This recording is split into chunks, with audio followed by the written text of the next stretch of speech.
It's Red Eye Radio. Gary McNamara and Eric Harley talk about everything from politics to social issues and news of the day. Whether you're up late or you're just starting your day, welcome to the show. From the Uniden America Studios, this is Red Eye Radio.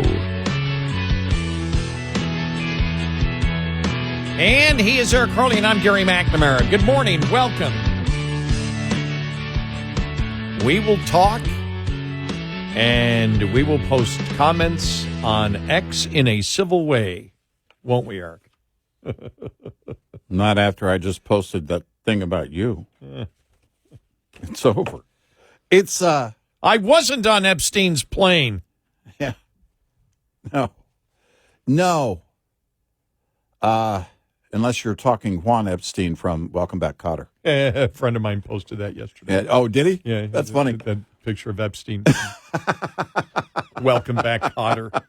Mr. Kotter. For those under 70. That was what, 74, 75, 76? Yeah, I think it was into the Probably 77, because that isn't 77 when Travolta went on and did Saturday Night Fever. Yeah. Oh my God. Yeah, somewhere in there. Yeah. 50 years ago. Crazy. Yeah. Listen, knock it off. The dad and me. You two, knock it off. It's again, there was so much of the come on, we believed in you too. All right. I only need them to cooperate on the work. I don't need them, by the way, I don't need them to agree on everything. I assume there would be something that they disagreed on. It's how you approach the disagreements, and that depends on what level you're at. I'd say if you're a special employee at the White House serving the president, maybe you use some different tactics. That's just my advice for what it's worth. Because the Epstein thing and that he posted, and the thing about the impeachment. You know, let's break that, down to what the thought is behind it, or lack of thought behind it is. If there were anything on the Epstein, even, by the way, someone in response to his comment or to his post in the comments said, Grok, is this true? And Grok answered, no, while Trump was believed to have been on one of the planes with Epstein, there was no reason to believe that anything illegal ever happened. And we already know that. Everybody already knows that. There were a lot of people going, oh my gosh, really? Is there proof of? No, yeah, well, the proof would have been out there if anything did happen and there were proof of it. We would have learned that during the Biden years. Don't you think? So that was thoughtless. And then the whole impeachment thing and J.D. Vance, ushering in J.D. Vance as the president, also thoughtless. Let's not go full Liz Cheney, okay? Well, he did. I mean, that was, if you look at who probably surprised people the most, where they went, what the hell's going on, was Musk's response. Mm-hmm. Yeah. And I know it was first driven by Trump saying, we're going to take all your contracts away or whatever. Which is the wrong approach. Yeah, I mean, that was, but that's already factored in, priced in terms of, Trump's personality. He's a known quantity, right? Yeah. Right. Still not, we shouldn't be deciding who those contracts are going to go to based on agreements or disagreements on a spending bill. If you want to say, look, the SpaceX thing is way too expensive, that would relate to a spending bill or government spending in general. And you can say there's a contractor that would do it much more efficiently for the taxpayer people. If you want to make that case, all right, then make that case.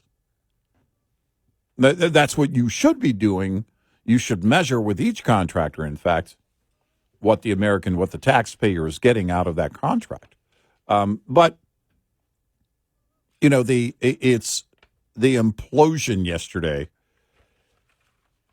was emotion. Mm-hmm. And it seemed, more like a couple of adolescents, on social media, as opposed to the most powerful man in the world and the other guy, Donald Trump.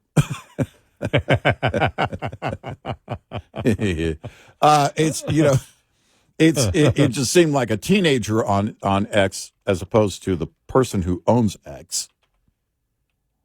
Yeah, and that's why I think because of what he did, I think more people viewed and went, what the heck? Democrats jumped on board, but Elon, do not think that the Democrats are on your side. No, you're not. Right, if they just don't make that mistake. And then came it's ninth dimensional chess thing. Yeah, that was ridiculous. Yeah. Well, if it was a move on Elon's part to getting back into the good graces of potential Tesla customers, well, that was a horrible approach because the left is never going to be appeased. The far left radicals, the ones who are burning Teslas, they're not going to be appeased. They're not coming back. And now you've made some MAGA folks mad, and some of them were actually buying Teslas in the last year or so. And so, by the way, I saw a picture, and it had, of course, a fake bumper sticker on a Tesla. It was funny to see, by the way, a bumper sticker on a Tesla, and it was just for the purpose of this meme. It said, "I bought this when Trump and Elon were still getting along." It's yeah, it's that's funny. It really is again, because it was important to have the support of Elon Musk and everything that came with that. It was certainly critical for the reelection of Donald Trump. I'm not one of those people. It didn't require Elon Musk to be on board for me to vote for Donald Trump again. But he did bring with him, and I think convinced a number of people to vote for Donald Trump. Well, the money helps. The money is a big deal. Money helps putting it out, but for the most part, the American people knew.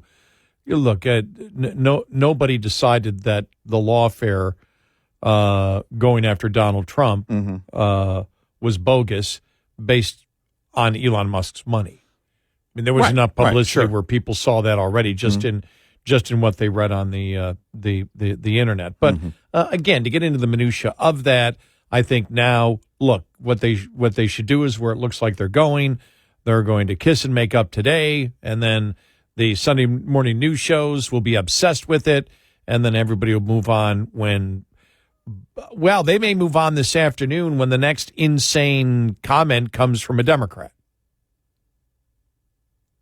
Yeah, could be. Something that they promote out there. I think, we were in a couple of years ago. We were in a moment of time where if a Democrat said something about Trump, anything about Trump would stay there and they'd pound it for weeks upon weeks upon weeks upon weeks. Nothing seems to stick more than a day or two now. Yeah. And this, since, again, everybody knows, everybody knows who Trump is, and, Musk, people assume, okay, this is just a blow up because there were differences, and it's fine to put out what the differences are. I'm fine for that's all transparency, whatever. But I think if they have the phone call today and put out statements, look, all right, things got a little heated. We agree more than we disagree. He understands the fact that there's things I'd like to do, but I can't because of Congress, blah, blah, blah, blah, blah. And it's over. Except, again, Welker on Meet the Press will be obsessed with it the entire time on Sunday. But other than that, nobody watches. As the Democrats are pointing out, nobody cares about who's on Sunday morning. Yeah. Right. There was a few articles on that this week when they talk about, the whole Democrats with the $20 million and Joe Rogan and all that. And it's like, Democrats believe that people watch the Sunday morning news shows and that drives the agenda for the week. It doesn't. No, it does not. It doesn't carry near the weight that it used to. In fact, I don't know that it carries much weight at all. Who was it who was criticizing Trump by saying, I think we brought it up yesterday. See, Trump, everything goes back to immigration. Everything goes back to immigration. And it was about the family of Solomon. Yeah. The alleged terrorist from Boulder. Mm-hmm. He goes, he takes, the thing about, the family, ICE having the family in custody, and they may deport him, and the judge is doing it. Everything about Trump comes back to immigration. And you and I looked at each other and went, because it is a topic of immigration. Yeah. Illegal immigration. It's relevant. But it's a topic. It's a critical part right. of illegal immigration. And so those things come out, and it's just like, sorry, you lose again. And, these things might have more staying power if the Democrats didn't stick to the same talking points and have the same insane narrative on the majority of issues. And then that comes back again, and Trump takes advantage of it. And it's like, wow, Democrats are, as an enemy, as a political enemy, you couldn't find a better friend to the Republican Party than the Democratic Party. And they're an enemy. Yeah. Yep. Could not find a better friend. Yeah. And really it will be interesting to see, again, what happens over the next few days. I do believe that the Trump-Musk thing is going to blow over. It's going to go away because the issues that's what matters. The issues. I think there's going to be, in fact, between now and, the next few weeks, I guess, the focus will be on the bill, and I'm sure Elon Musk is still going to be commenting on that. He's still doing the kill the bill thing. But President Trump has a job to do. President Trump was elected. And as I've been pointing out earlier this week, it's likely his perspective is, look, we can't let the tax cuts expire. And if he's making calls over at the Senate, I know you guys want to move this and move that, but in fact, we've already seen the stories of the meetings that he's had. You move one thing, and then you lose 3 votes in the House in reconciliation. It gets back over to the House, and they're done. And if that happens, then tax cuts expire. If this doesn't get done, tax cuts expire, and if you're trying to die on the hill of the salt deductions, well, they go back to what they were before, which is no cap. Zero cap. Well, as we saw it even with Kernan on CNBC when they were having the argument about Trump and Musk and going back and forth and getting a little heated on the entire thing. Yeah. And, they were going back and forth, and he was, challenged. Well, this bill's not going to, it's not going to balance the long-term budget. It's not going to happen. And then he hit the rescissions, and she hit him back. It's only $9 billion. And then he went right to, but we've got to have the tax cuts because everything goes to hell if we don't, which of course has been the fallback position, because the fact is you can't come to an agreement on how it's going to increase the deficit because nobody can really agree on the projected numbers of anything. Yeah. You can't project the numbers. And so everything is a guess. The GDP growth is a guess. Yeah. It's not like you and I or anybody else, if you're doing your budget, you know exactly what your income is going to be. Yeah. For the next year. Yep. You know exactly what it's going to be. And so you can put forth a budget and say, but here's my income right here. And even if I get laid off, I've got this income here that I can pay for it from my savings and take care of it. Much easier for you to do it. Income tax projection can change. totally based on as we know, on GDP growth, jobs, the number of jobs that exist out there. And when they were talking the other day, and I think it was Besson talking about, but it's unfair that they're not counting the tariff income. It's like, well, they can't. I view that as an act of desperation. They're trying to find anything to convince people that, that, look, we're going to pay for this thing. It's not going to add to the deficit. But you can't use tariffs because it's not a congressional tax. It's not something that's consistent. Trump could take it away tomorrow. Yeah. And any other president that comes in could say, well, no, sorry, that's all gone. Mm-hmm. Mm-hmm. Congress could come up and change it. So they look at what the consistent funding is. That isn't unfair. Again, the whole debate of whether the CBO is projecting economic growth as great as it should be or not, nobody will know that until it's over. Right. Until you get to that point. Yep. You know what economic growth is for the first quarter. We know what it is because it already happened. We don't know what it's going to be for the second quarter because it hasn't happened. There's a ton of projections. As I said, it goes from 0.8% growth to 3.8. There's a huge difference there. Nobody knows until it actually comes out. And they don't know again, really, until a few months later after they get more numbers and finally come out with the final number. Mm-hmm.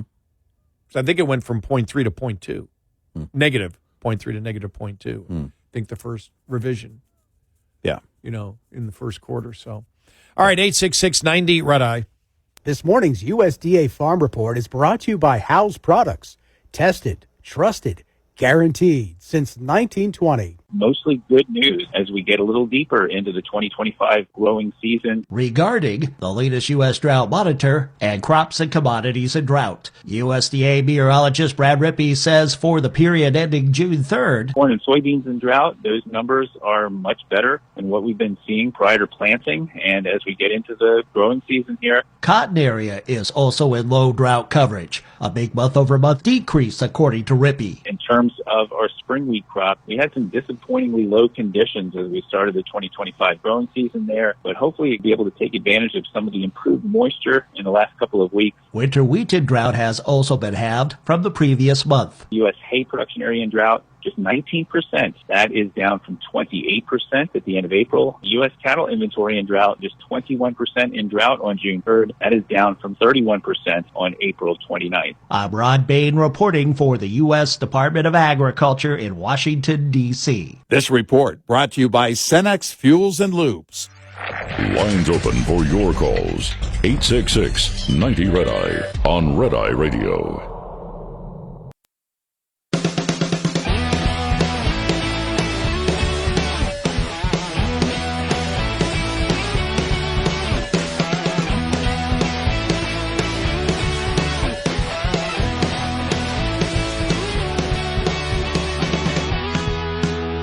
It's Red Eye Radio. He's Eric Harley, and I'm Gary McNamara. This is going to be interesting. House Oversight Committee Chairman James Comer is compelling former President Joe Biden's personal physician to testify about Biden's mental decline and the previous administration's effort to cover it up.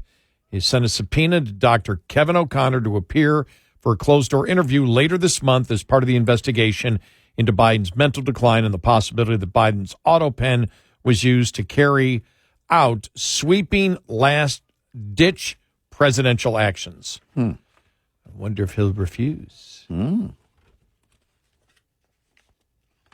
Or take the fifth. You don't refuse, you just take the fifth. Right, yeah. Right. Then you get immunity from prosecution. Then you have to testify, right? Then you're in contempt at that point. Right, if you accept immunity, I mean, if you work an immunity deal, yeah. Yeah, he rejected the request to sit before the Oversight Committee voluntarily. Yeah.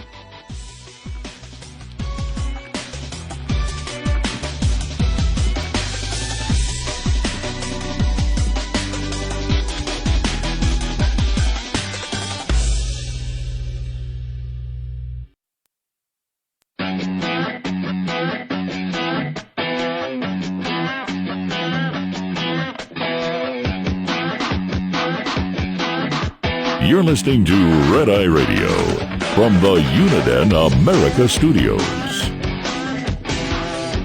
It's Red Eye Radio. He's Eric Harley, and I'm Gary McNamara. Welcome and good morning. I mean, you made a point just at the bottom of the hour because we've talked about the political consequences and what happened between Musk and Trump yesterday, and said, it was completely out of line what Musk wrote about the Epstein files. But you made a great point that as a CEO, most CEOs, vast majority, probably 999 out of 1,000 would get fired for putting out a post like that. I wouldn't be surprised if there's a board meeting or was an emergency board meeting yesterday. I didn't hear that, but I did see where the stock tanked on Tesla stock was tanked 14% yesterday as a result of the spat. But it's what Elon Musk did. And again, it doesn't matter if you're posting something as the special government or former special government employee or whatever it is, you're still the CEO of Tesla. And I wouldn't be surprised if there's a move to remove him as CEO based on the Epstein post. Yeah. You can say, I think somebody ought to be, you agree with somebody who says, I believe you ought to be impeached. You can make those comments now. Or it's a horrible bill. Or if it's horrible bill. Or, right, whatever. The Epstein post that implied a legal wrongdoing. Yes. A very heinous legal wrongdoing by a sitting president.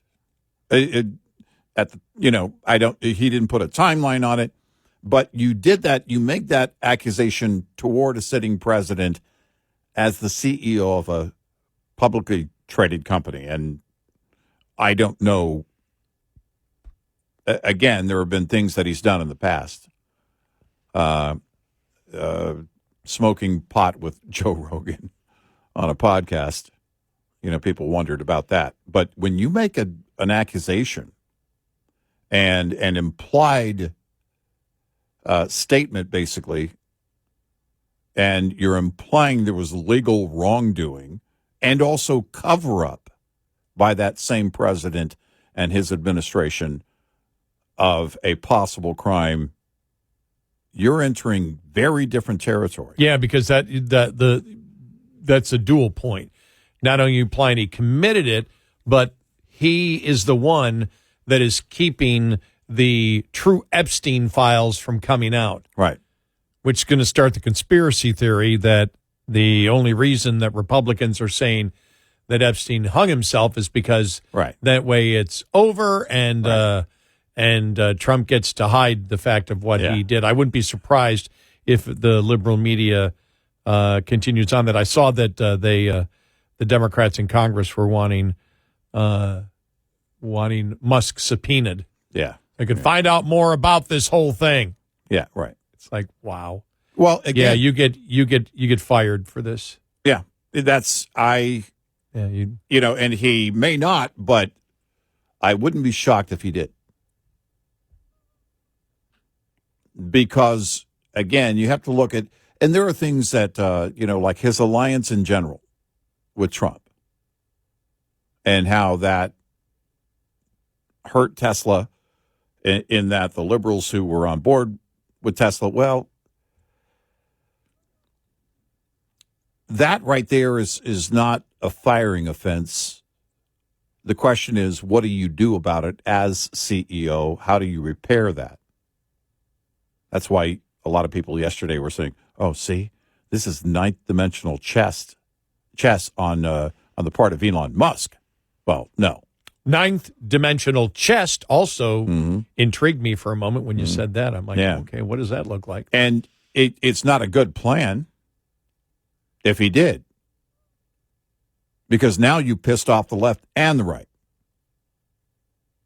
and you don't want to do that. Now you're making everybody a non-customer of Tesla if he was playing ninth dimensional baseball. Well, you and I, we remember just a time going back maybe a month or two where you had conservatives in the media promoting the daylights out of go buy a Tesla. Yeah. I think Lutton was asked that question yesterday. Yeah. The day before. Are you still advocating that people buy Teslas? Right. Yeah. God. Well, that's Golly. it's again. There are actions by him in the past that you could say, okay, that affected the stock this way, but there is also the legal ramifications, quite possibly. You're talking about being a liability as the CEO. You've created a liability in that post, in the Epstein post. And that's a problem. Because you're implying, again, that a crime was committed and there's a cover-up of the crime. And you're implying that about a sitting president. It's not a small thing. No, it's not. No. Again, you can have an opinion. You can say the bill stinks. You can say you can campaign to kill the bill. All that's sinful play. Whether or not it works in the best interest of the shareholder or not, they can have that conversation in the boardroom. But that's a different liability. That's a much different liability than the implications from the post. And you can, again, make the case, too, that his entire, liking the impeachment call and putting J.D. Vance in was also based on, well, what would you impeach the president for on the budget? There's nothing. Right. That was also, to me, related to the Epstein comment. Because it came right after. Right. So you're saying, okay, he needs to be impeached and put J.D. Vance in, impeached and removed. Yes. In order to get J.D. Vance in there. Right. And that would only be based on that he had committed a criminal act. Right. As we know. And so the criminal act would be something that he did with Epstein, which, again, you can't do that as a CEO. Mm-mm. You can't, you look at it, well, it probably doesn't reach the level of defamation because he wasn't specific. No, it's the liability that you create as CEO, and where it goes. Again, if you want to get the lawyers involved, they can have that conversation. But you're looking to protect the company. You're looking to protect the shareholders. Unless Trump could make the case, look, I went after CBS and I get further with. But that's not going to happen. I think they're going to kiss and make up today. I think really that's what the story in Politico is, that they've both realized they can't do this. There's a phone call set up for today, and I wouldn't be surprised if it's over. The only thing is you got to distance yourself now at this point. Elon Musk just can't be at the White House anymore. He's done. Yeah. Oh, that's over. Remember, I'm sure the Secret Service came and got his key to the front door. Do you remember the stories? I don't know whether they're true out there or not. That once Trump was elected in November, like November, December, and January, like Elon Musk was all over Mar-a-Lago and they were trying to get him. I was like, there were the stories. Yeah, they're pretty uncomfortable because he's hanging around too much. Yeah, right. All of a sudden, he drops his son off at the White House. Trump's having a babysit. It's like, whoa, what's going on? What's this? Yeah, I got to go out of town. All right, I just got to cover this story because it's really from, I think it was late last week, and I thought it was just the best story out there, one of the best stories. Can't remember if we touched on it or not, but it was has to do with Harvard. National Review did an article on it. A bunch of other people did too. Another Harvard scandal proves that science is broken.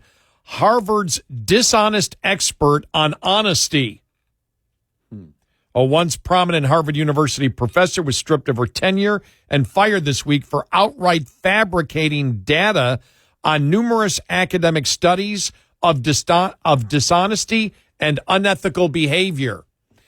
So she was doing studies of dishonesty and unethical behavior, and she was fabricating the data. You can't make this stuff up. Oh, wait, you can, because she did, according to the allegations.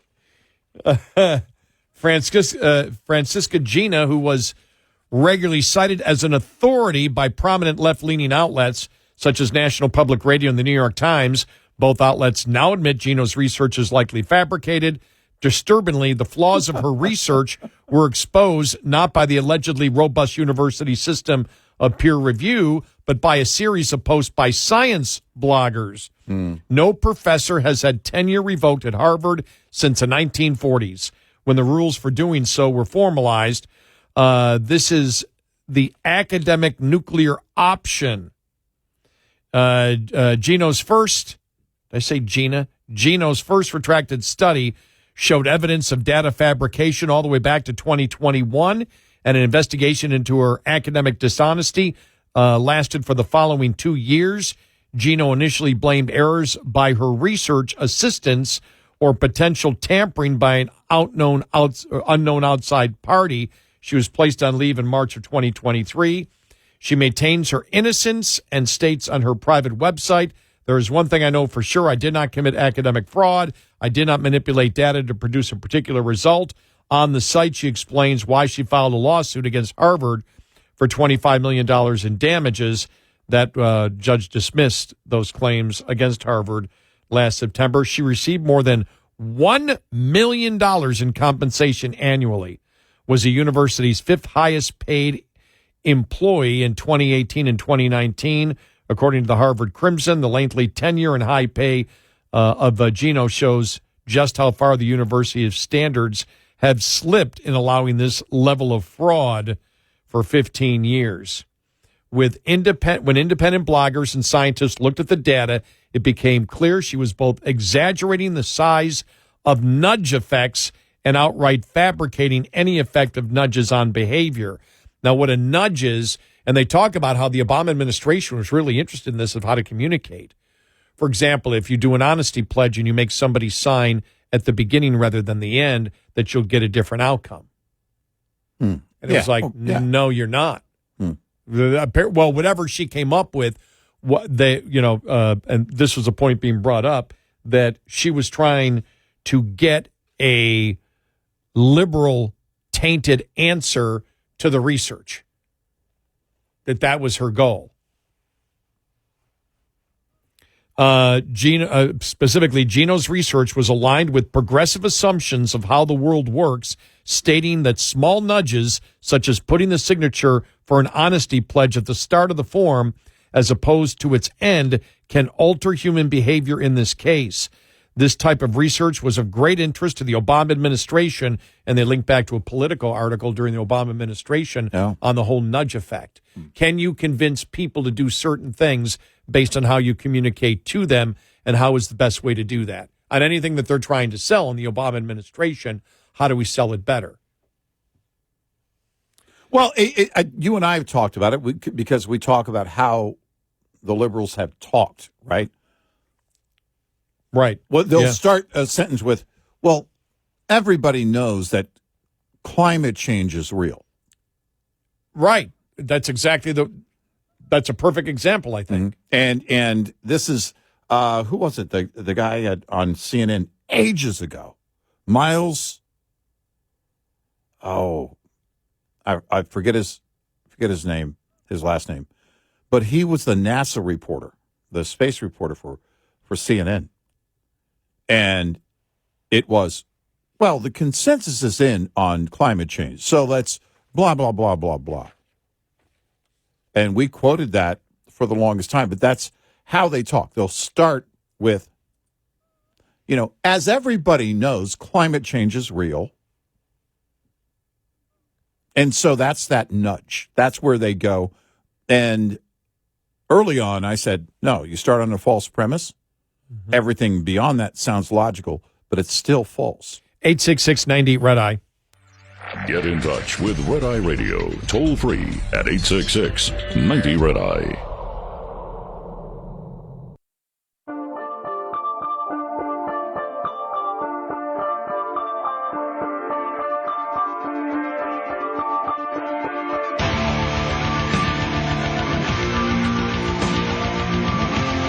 It's Red Eye Radio. He's Eric Harley, and I'm Gary McNamara.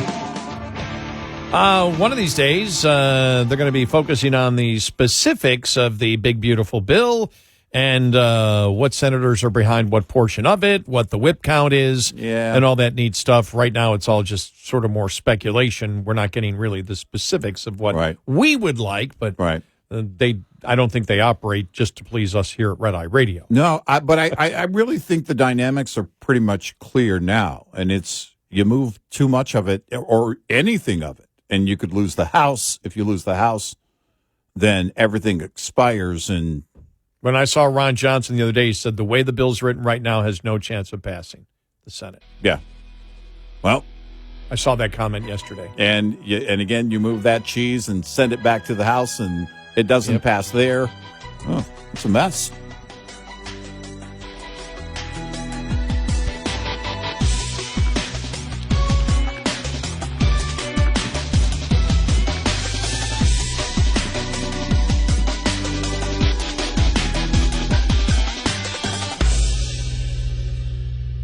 This is Red Eye Radio on Westwood One.